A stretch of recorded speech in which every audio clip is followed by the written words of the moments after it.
Bon, j'ai terminé ma séance de cardio, j'ai pris ma douche, je me suis changée, tout ça, j'ai mis un truc propre. Et je vais me préparer un petit déj, parce que quand je fais mon cardio, je ne déjeune pas. Je prends juste un grand verre d'eau avec toutes mes vitamines. Après, j'ai hyper faim, donc là, je vais me faire un bon petit déj.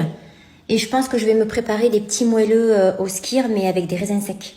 Quand je dis skyr, vous pouvez très bien prendre des petits suisses, c'est pareil, ou du fromage blanc. Du coup, hier, j'ai parlé blépharoplastie et j'ai parlé opération de la poitrine. Et ça intéresse beaucoup. J'ai l'impression vraiment que c'est un sujet qui passionne les filles. Donc si vous voulez que j'en reparle, parce que j'avais fait un TikTok sur ça, où je parlais de ma blépharoplastie, où je parlais de tout ça. Et moi, c'est pas du tout un sujet tabou, hein, franchement, j'en parle ouvertement. D'ailleurs, quand j'ai fait la blépharo, j'ai tout filmé, j'ai tout mis en story sur Insta, tout ça, parce que je sais que ça aide beaucoup de femmes. Alors, les prothèses, par contre, c'était il y a plus de 20 ans, il y a 22 ans exactement, j'avais 21 ans. Et j'étais une adolescente très très mal dans sa peau, très complexée, j'avais vraiment rien.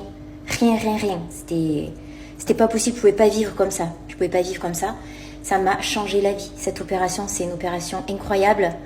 Et voilà, si vous êtes complexé, faut pas avoir peur, faut foncer.